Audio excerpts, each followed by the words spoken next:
vais pas à l'encontre de cette force, justement, de ce transfert. Tout à l'heure, on disait que la touche est un équilibre. On est d'accord avec ça. Donc si moi ici je suis en place là, et qu'au moment où je vais chercher ma force, je transfère ma force vers le bout de mes ongles, je fais ça, est-ce que je suis équilibré? C'est ce qu'on voit depuis tout à l'heure, on essaie de se jauger là comme ça, c'est bon, j'envoie, tac. Est-ce que je suis en lien avec le transfert de force, avec l'équilibre que je dois avoir sur mon lancer? Comment je peux me mettre en place alors? S'il faut que ce soit fluide, comme une chanson de... Et alors, j'arme, est-ce que je dois armer, en fait, finalement? Est-ce que j'ai besoin de faire ça? Je ne sais pas, on essaie de... On développe. Comment? Allez, montre, plie guitare. Allez, plie guitare, Kenji. Donc, ça veut dire que à partir du moment, eh bien, est-ce que le fait de mettre le ballon derrière la tête n'est pas quelque chose qu'il faut préparer comme mes appuis? Et ça fait partie de la chronologie. C'est toute cette cascade de choses à faire avant de lancer le ballon. On est d'accord avec ça? Si je suis ici, je fais là, et qu'au moment de transférer, je fais ça et ça, je ne suis pas du tout en lien avec mon geste. Et je ne serai pas à l'aise exactement. Pour être à l'aise, regardez Tanguy, sa façon de lancer. Il a le ballon derrière. Il a le ballon qui est derrière, déjà qui est prêt ici. D'accord? Et c'est au moment d'envoyer que, paf, ça gicle. Oui, vous voyez, entre techniciens, on se rapproche du truc. Je pense que parfois, simplement, ça prépare. Donc voilà, moi, quand je suis ici, je vais avoir le ballon qui est juste au-dessus de ma tête. L'idée, c'est que ce ballon, il quitte jamais l'axe de ma tête. Ça, c'est un repère. C'est-à-dire que si je veux qu'il soit droit et que d'un moment donné, je fais ça, je sais qu'il est en train de quitter l'axe, que j'ai ouvert mon coude, etc. Donc ça, c'est un observable. Moi, entraîneur, qui me permet de dire, attends, si ton ballon, il part là ou il part là, l'idée, c'est qu'il continue. Et il faut arriver même à de l'imagerie mentale. L'imagerie mentale, c'est imaginer ce qui se passe, alors que là, c'est exactement, on imagine la trajectoire. Et la trajectoire, on sait très bien qu'on va lancer dans une cible, t'en parlais tout à l'heure, donc c'est pour ça que ça fait lien, sur cette phase où finalement on va venir couper une cible imaginaire. Parce que la cible, si je lance avant qu'on saute, sauf sur ce premier bloc où la plupart du temps c'est le jumper qui a l'initiative, on va la lancer dans une cible, dans un espace. Pardon, et la cible va aller couper. D'accord? Par contre, moi ce que je vous dis, c'est qu'à aucun moment, il faut que le ballon il quitte cet axe-là. Et il faut imaginer que de la pointe ici du ballon et sur la sortie, il y a un grand rail sur lequel je vais mettre de la force. D'accord? De la vitesse, même, pardon, de la vitesse. Je vais avoir mon transfert et ce grand rail, je vais le suivre. Je vais pousser le ballon sur ce rail-là. Par contre, vous avez vu, si je tape sur un rail comme ça, il ne va pas loin le ballon. Hein. Il va taper contre la barre qui le traverse. Donc il va falloir que je le pousse sur cet axe-là de telle manière, avec de l'amplitude et de la vitesse, que ça aille le plus rapidement possible dans cet espace que la cible va couper. D'accord? Exactement, on en parlait tout à l'heure, c'est la sensation, encore une fois. C'est vrai que c'est top parce que vous avez l'exemple parfait. Nous, entre techniciens, j'étais talonneur, il a été talonneur, Tanguy, bon, il était joueur pro, on a partagé le même poste, à un moment donné, on n'a pas la même façon de faire. Parce qu'on n'a pas la même sensation du lancer. Alors, effectivement, je me suis peut-être un peu avancé en vous disant qu'il faut absolument avoir le ballon derrière. Non, je me rectifie, voilà, devant le coup. C'est que finalement, pour moi, la meilleure des façons, encore une fois, ça n'engage que moi, c'est d'avoir le ballon derrière. Et quand j'ai le ballon derrière, par exemple, j'ai le ballon qui est à travers sur mon lancer, sur d'autres noms. Et gardez vraiment ce qu'il vous dit, d'avoir le ballon qui est vraiment droit au-dessus de la tête.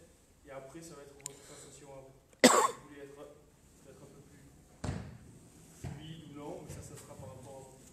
Ça marche. Est-ce que c'est clair pour vous? Est-ce qu'on peut simplement... Vas-y. Tout à l'heure, tu disais que tu avais l'espace et la cible. Tu disais que sur le premier bloc, c'est le talon qui décidait. C'est le jumper. J'ai dû inverser, c'est le jumper qui décide. Ah, souvent, c'est une question... Vous l'entendez, il y a plusieurs variables dans l'entraînement, mais sur n'importe quelle situation, et souvent ça peut être sur les mêmes.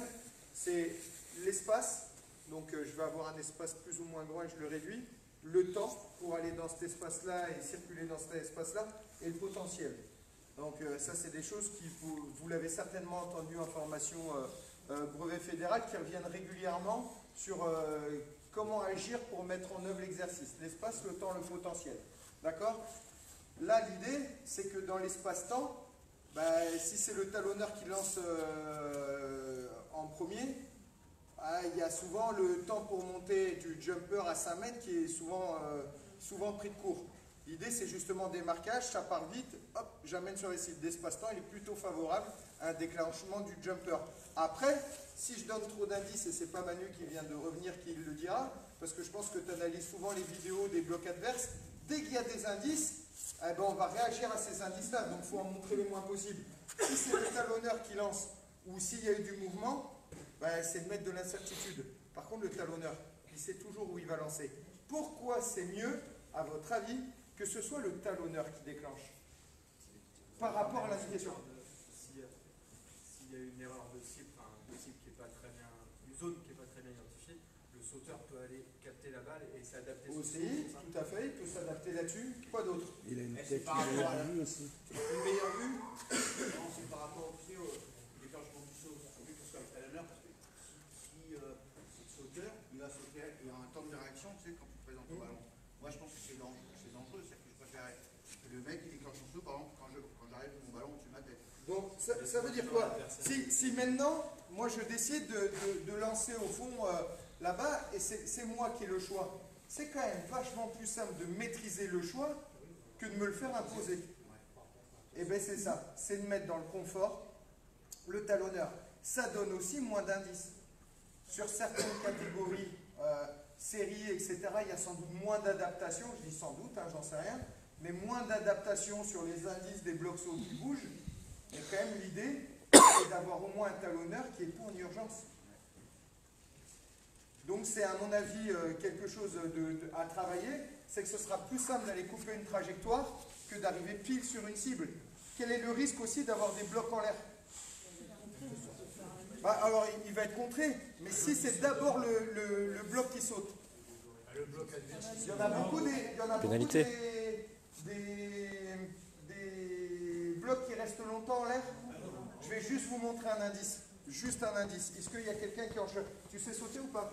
Ok? Je peux avoir un lifter de devant? Simplement? Juste un lifter. Roland. Vas-y, voilà. Regardez, toi tu vas rester gainé. L'idée c'est que ça reste en l'air. Juste un appui. On doit diminuer, et ça c'est pour la touche, un peu comme ce qu'a fait tout à l'heure Manu. On est concentré sur le lanceur, mais maintenant, concentrons-nous sur les blocs. Tu peux te remettre, on va se mettre en position de touche. Pour être efficace et rapide dans l'air, il faut diminuer les temps au sol. Ça veut dire que plus je vais avoir de gestes parasites, comme ça, plus ça va être difficile pour mes lifts d'adopter la bonne posture, à quel moment je le prends. On va simplifier. On va dire que pour sauter, on va simplement avoir un pied pivot, mais on va se préparer avant. Tous autant qu'on est, on va adopter à peu de choses près la même posture. Et donc je vais me positionner ici, d'accord? Et je vais dire pied pivot. Simplement une impulsion de ce pied. Vous avez vu, celui-là n'a pas bougé. Alors évidemment, je parle du jumper, les lifters vont se rapprocher, mais ils vont diminuer aussi. Et à quel moment je prends le jumper? Quel est l'indice? Dans la montée. Mais allez, très simple, il faut être capable. Vous êtes entraîneur demain, il faut dire on le prend à ce moment-là. Mais le jump, on est tous d'accord, mais à quel moment je commence le jump? Là, j'ai commencé le jump? Alors, à la flexion, tu le prendrais? À la remontée. Mais quel est le signal où il est le moins lourd? Là où il est... Alors, attendez. Quand les talons sont décollés. Ouais, ça peut être ça. Moi, je donne un repère très simple, après tout, on en a tous. Quand les talons décollent du sol. Quand les talons décollent du sol, je sais qu'il est là, hop, les talons décollent du sol, je sais qu'il est sur une phase ascendante. Et moi, je suis concentré sur quoi? Ben voilà, j'ai entendu la zone, je le sais, je sais que c'est lui, je connais la codification. J'ai cet avantage par rapport à l'équipe adverse, c'est que je connais cette codification. Donc si j'entends, tu vas faire et tu vas rester en l'air. Regardez, nous l'objectif, ça va être de resserrer pour maintenir en l'air. Mais vous allez voir le challenge. Parce que quand vous le vivez, combien de fois, souvent, ça déclenche, et puis on a cette phase descendante où on est là en train de batailler le ballon. Non, l'idée c'est que ce soit ce timing qui aille couper la trajectoire de la balle à son plus haut. au moins qu'il aille couper la trajectoire de la balle avec vitesse. Donc tu vas te positionner et tu vas me faire confiance et toi aussi. D'accord? Ouais, ben, méfie-toi quand même. Vas-y, Hop. Ok? Ouais, non, mais je te dis, j'ai confiance, mais... Ok? Hop, il est gainé ou pas? Non. Redescends. Vous avez vu le gainage dont on parlait tout à l'heure? Il y en a, si tu glisses un autre... Mehmet, qui équilibre. Nous, on va s'équilibrer. Ce transfert de puissance, ça doit amener le bloc à monter. On remonte, on diminue le travail au sol. Vas-y. Bah oui. Hop, il est gainé. Vers où il bascule? Facile à maintenir ou pas? Vous avez vu, pourtant, lui, il saute. Moi, je connais un peu le rugby, mais mettre aussi, c'est pas facile de maintenir un mec en l'air. Est-ce qu'il y a quelqu'un d'autre qui sait sauter ici? Sophie, c'est qui Sophie? Elle est légère. Vas-y, Sophie, tu restes en l'air? Flavie, tu sais. Oui, c'est pas grave. Hop, tu diminues les temps au sol.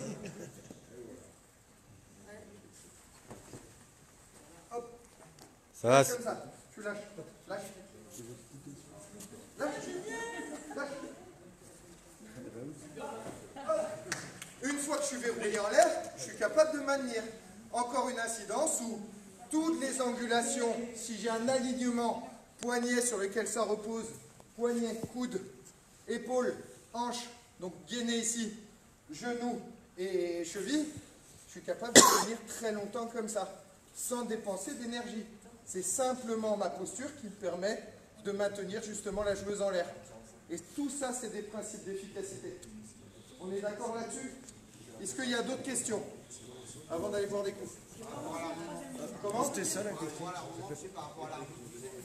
Oui, on s'écoute? Je voulais savoir C'est casse-cause.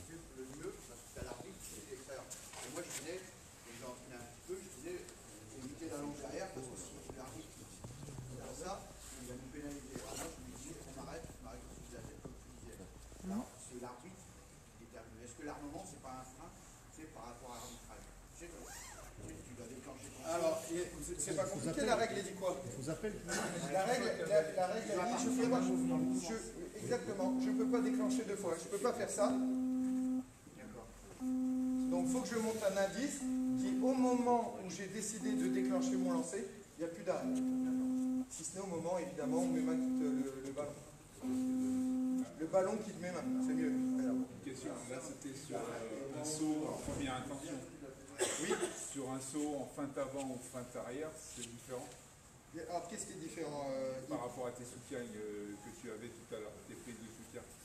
Moi je fais sauter en feinte avant, en feinte arrière, ou en intention, Oui. en fonction de ça. Et quand tu montes sur tes soutiens, j'ai beaucoup de problèmes à régler sur ma feinte avant, mon lifter. Ouais. C'est plus compliqué. Alors, quel est l'indice pour, même avec des feintes? Admettons, on met une feinte. Tiens, je veux un joueur devant moi, 3 joueurs 5 mètres plus loin serrés et un joueur plus loin. Un joueur devant moi. Tiens, Yves, vas-y, t'inquiète pas. Hop, 3 joueurs serrés, David au fond. Ok, va y avoir une feinte. Regarde, toi, tu vas aller, tournez-vous comme si vous faisiez une touche. On a une feinte qui va se mettre en place. Vas-y, Yves. Hop, tu vas venir chercher. Tu vas t'effacer, c'est lui qui va, tu vas t'effacer, il va aller chercher là. Vas-y, oui. Hop, vas-y, tu vas chercher, bam. Non, bah tu vas les lifter, je pense. Tu vas lifter. D'accord, tu vas les lifter. Donc là, attends, j'arrive. Là, le premier truc, c'est l'impulsion du joueur vers le haut. S'il est toujours en mouvement, je ne vais pas pouvoir le soulever, on est d'accord? Donc l'indice même sur une feinte, c'est-à-dire que là, pour le coup, les deux vont vas-y, tu peux te remettre, Yves? Ouais, c'est pas grave. Voilà, tous les deux, vous venez maintenant pour soulever Yves. Vas-y, hop, là, tu sors Yves. Donc là, il y a une feinte, tu ressors. Tu ressors Yves, il y a une feinte. Toi, tu recules. Donc là, il y a une feinte. À quel moment je saute? À quel moment je sais qu'il va sauter? Quand il décolle les talons du sol. Donc moi, je vais m'adapter à quoi? Je vais être très proche de lui. Le repère, c'est que je vais l'encadrer. Mais si à un moment donné, il saute avec un appui décalé, il saute comme ça, et bien là, il faut trouver la verticalité. Le principe de saut, quoi qu'il arrive, c'est de retrouver de la verticalité. Je ne vais pas être efficace en sautant en arrière, je ne vais pas être efficace en sautant en avant si ce n'est sur le premier bloc pour passer une épaule où on dit souvent, tiens, tu vas t'imposer ici pour bloquer le bloc adverse. mais c'est retrouver cette verticalité. Donc si je me démarque et qu'il y a une fin, la verticalité, c'est au moment où je suis ancré au sol, mon bassin est aligné, mes épaules aussi, je vais réimpulser. Et là, je vais dire à mes talonneurs, lifter, vas-y, vous déplacez. On montre un exercice d'ailleurs. Tennis ballon à mettre en place, et on finit là-dessus. Je peux avoir, hop, il n'y a pas beaucoup de sauteurs, exactement. On est là, je suis avec le ballon, tu es avec moi, il y a tout un espace. L'idée c'est de le lever. Vas-y. Non, restez là. Tennis ballon, on se déplace le ballon. L'idée c'est de le faire. On dit que quoi qu'il arrive, la trajectoire du ballon doit faire 3 fois la hauteur d'une personne. Donc il faut vraiment le lancer haut. Sans quoi la consigne ne marche pas, vous allez avoir des ballons qui vont arriver. Donc je lance comme ça, comme un coup d'envoi. On est d'accord? Eh bien, vas-y, moi je vais. Tu vas devoir t'adapter à toi, j'ai rien lancé. Hein. Si tu t'adaptes à ça, il va falloir que tu t'adaptes à quoi maintenant? Au ballon. Ok, c'est moi qui vais lancer. Hop. J'ai pas la hauteur. Vous voyez bien qu'il n'y a pas la hauteur. Toi, tu vas réceptionner le ballon. Au moment où tu vas déclencher comme sur un coup d'envoi, c'est la même chose. Et là, tu vas travailler la proximité de tes lifters avec la capacité à t'encadrer et être très réactif sur ton encadrement, comme sur l'escrime. Vas-y, tu bouges. Vas-y, bouge. Hop, je suis là. Hop, dès qu'il déclenche et que je vois ces talons qui montent du sol, je vais l'accompagner. Voilà, c'est un jeu de... Ça vous parle ça ou pas? Moi, j'ai pas compris. Comment? J'ai pas compris. T'as pas compris? Regarde, tiens, viens. Moi, je suis autour de toi, il va falloir que je te livre. Tu viens derrière? Si je suis trop loin et que tu déclenches, bah tu vas, voilà. Donc moi, je vais dessus juste comme ça. Tu bouges, je te suis. Vas-y, si tu avances, attends, si tu avances, c'est pareil. Je te suis. Au moment où tu vas déclencher, t'as vu le temps parasite que tu fais? Vas-y, tu fais ça et après tu réarmes. Donc tu réarmes pas, vas-y. Hop, et regardez, on est là. Hop, t'as vu? Le temps part. Et tu réarmes. Je sais, on est là pour progresser. Hein, on se souvient de la vidéo de la plasticité cérébrale où quand c'est pas entraîné, c'est difficile. Vas-y. Hop, regarde. Pourquoi tu fais cet appui? Manu, il vous a dit quoi? Restez au sol. Je suis là. Hop, j'ai un pied, l'autre rejoint, je saute. Vas-y. Ben, c'est la même chose qu'en mêlée. Voilà. Ben, tu décolles pas parce que tu n'es pas habitué à le faire. Tu as la sensation que de faire ça, ça va te rendre efficace. On est d'accord ou pas? C'est bon? Oui, je sais. Est-ce que... allez, on va finir la journée là-dessus. Thomas, je te laisserai clôturer, d'accord? Globalement, est-ce qu'on peut se faire un petit retour comment vous avez vécu l'après-midi? La journée, évidemment, mais la journée, vous avez fait un retour tout à l'heure. J'allais dire, pour ceux qui ne sont pas du Sérail, c'est beaucoup d'informations. Ouais, exactement, on est d'accord. Pour ceux qui n'ont pas joué dedans, quoi. Voilà, donc moi j'en fais partie et ouais, beaucoup très riche là. Après beaucoup de codification, de choses comme ça, d'indices qu'il faut pouvoir relever quand on est entraîneur. Et aujourd'hui, j'espère en retenir beaucoup, quoi. Alors, bien, ça vous montre que devant, il n'y a pas que des bœufs, il y a... Il faut être intelligent.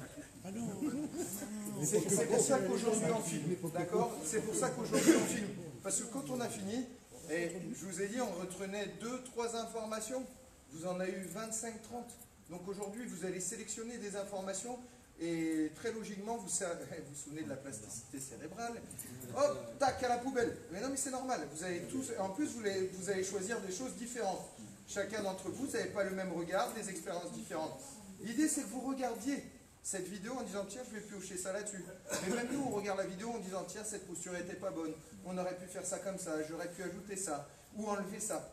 L'idée, c'est vraiment d'avoir un regard sur ce qui a été fait, le garder, le conserver, regarder ce qui vous intéresse, le reprendre, essayer de le mettre en œuvre à l'entraînement et surtout avoir les indices de la maîtrise, enfin de la maîtrise des indices qui vont permettre aux joueurs d'être efficaces. Surtout, n'engueulez jamais un joueur qui n'est pas en réussite. C'est la pire des choses. Je vais juste finir sur cette expérience que j'avais vécue avec Manu. À l'époque, on a passé le DE. Thomas avait, lui, pour sa part, il a Chris Massoé, il a d'autres mecs qui sont, c'est très riche de partager avec des gens comme ça. Et donc, à l'époque, on était au Racing 92 et c'était Johnny Sexton, c'est cette génération-là. On regarde l'entraînement, entraînement très simple, les ballons circulaient et puis ça tombait. Puis il y a un entraîneur qui dit non mais attends, moi les mecs ils me font ça, je les flingue. Bon, bah, c'est vrai que ça réagit pas trop. T'entends les mecs parler en français, en anglais, enfin peu importe, c'est le niveau professionnel, il n'y a pas de jugement là-dessus. Il y a des axes de régulation, mais c'est vraiment poussif. Ça arrive, ça arrivera.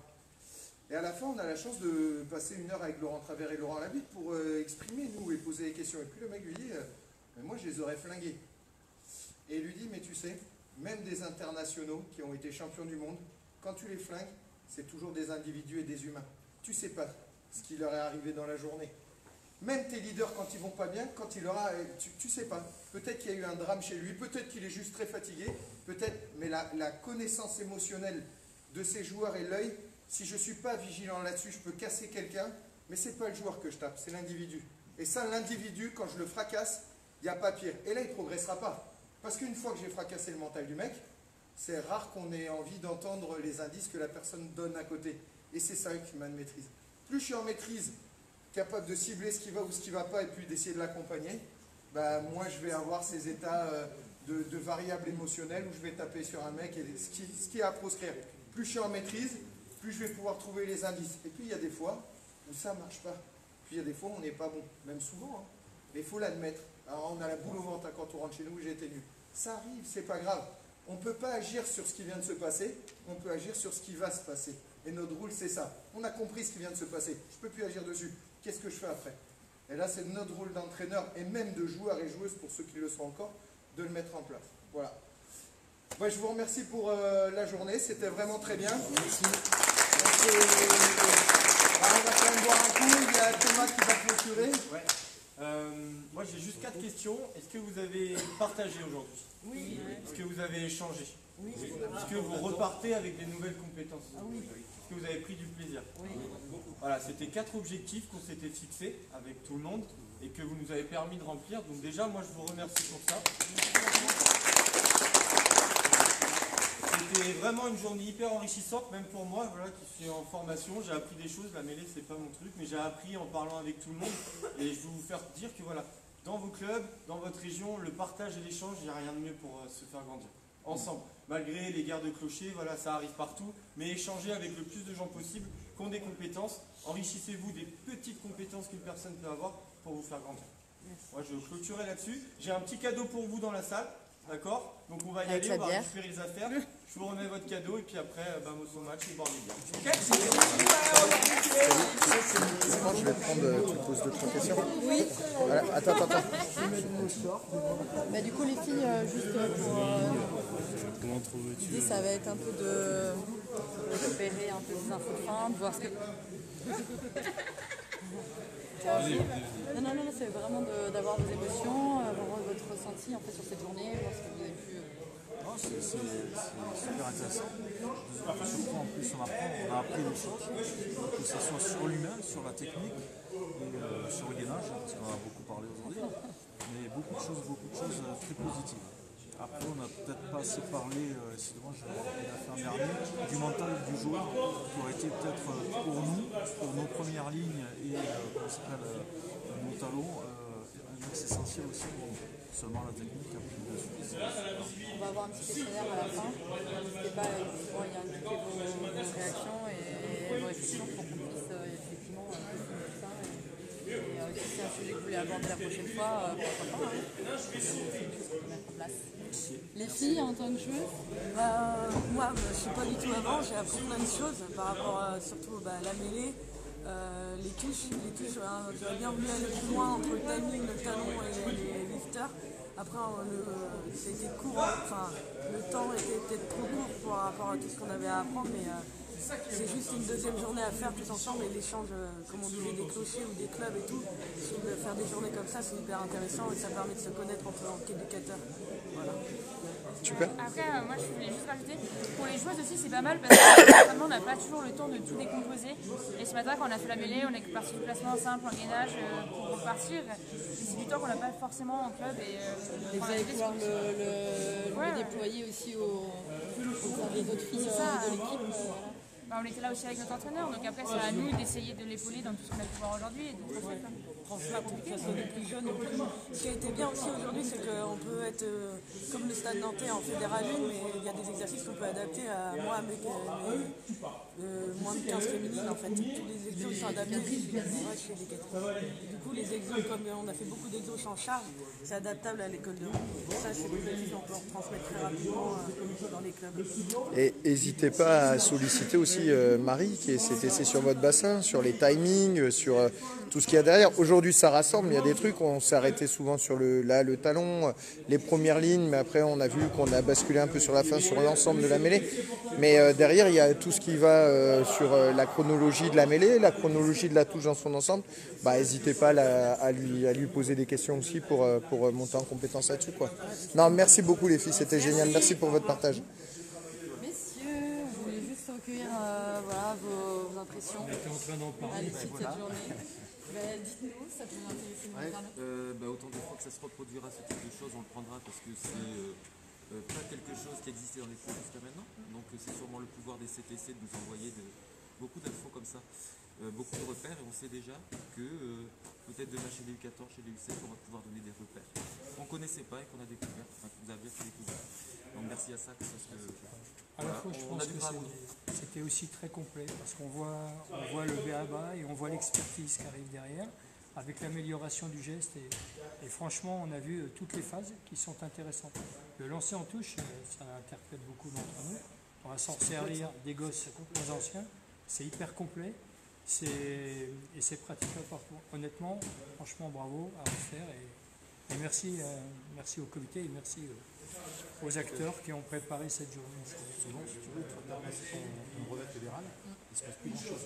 Hormis le GEPS, j'ai vu maintenant que la technicien de Rugby 15 c'était possible dans le Pays de Loire, mais c'est tout frais. Et moi, ça fait des années que j'ai passé mon brevet, et je l'avais déjà tiré Gatineau à l'époque. Tu n'as rien, une fois que tu as passé ton brevet, bah, écoute, voilà, tu l'as, tant mieux. Et va dans ton club et puis fais ce que tu peux. Et tu n'as rien entre les deux. Et ce genre de journée, si tu veux, c'est à souhaiter et ce serait souhaitable que ce ne soit pas une journée par club. Parce qu'on a, alors ça demande beaucoup de boulot, on a beaucoup de thèmes à aborder. Et nous, en tant qu'entraîneur, on est bénévole, on n'est pas professionnel, loin s'en faut. On a besoin, si tu veux, d'avoir des formations et des informations. Voilà. J'ai un petit regret en ce qui concerne ce matin, c'est que j'entendais quand on faisait se présenter les garçons, il y a des joueurs qui sont venus, parce que dans leur club, ils disent, moi je viens apprendre pour la mêlée ici, parce que dans mon club, on n'en parle pas. Je trouvais ça un peu dommage, que ce soit les joueurs qui soient obligés qui soient à l'initiative et non pas leur coach. Donc ça, c'est le petit bémol que j'y mettrais. Alors, peut-être sensibilité. C'est un manque de disponibilité. Non, je crois qu'on fait partie, on a une génération aujourd'hui de coachs qui n'ont jamais connu les mêlées poussées. Donc ils l'ignorent et je pense que peut-être la peur de se mettre en danger, je ne sais pas. Mais ça crée, et moi-même qui suis coach et qui était formateur d'entraîneur, par moments ça me gêne cette réaction de dire la mêlée de façon sanglante, on ne la pousse pas, ça fait chier de passer une journée là-dessus. Alors qu'on a beau dire et que tout découle de on ne va pas refaire le cours, mais toutes ces postures, on les retrouve dans toutes les parties du jeu. Et ça, c'est dommage. Pour les entraîneurs qui ne sont pas venus, et bravo aux joueurs qui ont pris l'initiative de par eux-mêmes d'y venir. Concernant les formations, n'hésitez pas à aller sur le site internet de la Ligue. Oui. Parce qu'on a mis pas mal de choses en place. Un peu mieux déjà. Qu'est-ce qu'ils ont régulé ? Il y a une initiative de formation pour les éducateurs. Et à l'initiative justement de l'Université et de l'Université des entraîneurs, on va essayer de mettre en place un petit rendez-vous avec un match, si possible, par la suite, justement pour visualiser. Pour boire des bières. Pour boire des bières également. Mais non, mais ça sera pas la dernière. Vous êtes vraiment très sympa. Ah, ouais, Exactement. non, mais c'était chouette. Ah, on s'est bien marré. J'ai bossé longtemps en comité. J'étais faisant fonction à l'époque, après j'étais formateur. Thierry qui m'a dit tout à l'heure, et j'en ai discuté avec lui. Et ça manquait. Après, dans les choix, dans les dates, c'est vrai que c'est avant Noël, les mecs qui sont... Oui, c'est un peu dans l'urgence aussi, il faut le reconnaître. Mais je crois qu'à chaque fois, ça se situe à peu près dans ces périodes. On va essayer avec Thomas, là, qui est responsable de la formation, de rajouter quasiment chaque mois, il faudrait y arriver sur un match à domicile, une formation sur l'université des entraîneurs pour répondre à ces besoins-là. Et puis aujourd'hui, ce qui est génial, je ne te connaissais pas, mais voilà, oui, j'arrive, on arrive. Bon, mais on continue là-dessus. Mais en tous les cas, bravo, je te remercie pour les retours, c'est vraiment très riche. Et puis on va continuer à mettre des choses ensemble comme ça.